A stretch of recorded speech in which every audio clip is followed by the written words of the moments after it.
Hello guys, welcome to my YouTube channel. आज मोर थिला फील्ड जाबार कहीं आज आमको फील्ड रे जाइए मीटिंग करवार थिला चाषबास उपर। तो मो सुपरवाइजर बाहर जाइलु फील्ड। तो बाटर गला बेलू दुईटा छोट छोट कुनी कुनी झील को देखिलु जो मैंने घर पर पानी नौले। तो कि खुशी भी लगिला दुख भी लगिला। ता बाटर आम बाहरी गलु आम जो गाँव में आमर मीटिंग थिला बाहर गलु। गाँव दीपट जो रास्ता थिला पूरा गछ जंगल पूरा देकी माटी रास्ता गला बेलू मेघ घोड़े थिला। तो आमको लगिला वर्षा हम बाकी वर्षा हेलानी भाग्य को।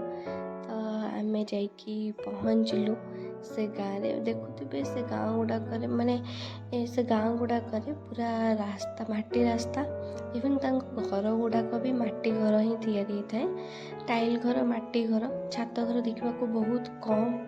जाकि पहुँची गलु आम गाँव में जो गाँव में मीटिंग थिला सेठी माँ माने आमको वेट करी मंडप जाकि गलु आमर मीटिंग आरंभ हो गला।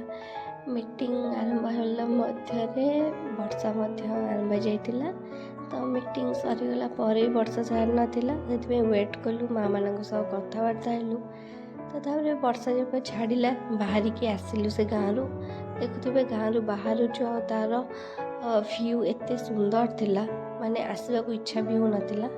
बाटर आसला बेलू आमको घाटी रास्ता गोटे पड़े जोटा कांजीपाणी घाटी आपण मैंने शुणी जो मैंने केउंझर रोचंती केउंझर देके जाइथिबे। तो से घाटी रास्ता देके आसिलु। तो वर्षा घोड़े थाए तापरे एमती आउ गोटे गाँव भी मीटिंग थिला से गाँव भी मीटिंग आम सारिकी बाहर की पलि आसलु जोटा मु वीडियो बनईनी। तो आसला बेलू संध्या हो जाइथिला। बस एतिकी थिला आज वीडियो भल लगी लाइक और शेयर करदेवे। Thank you.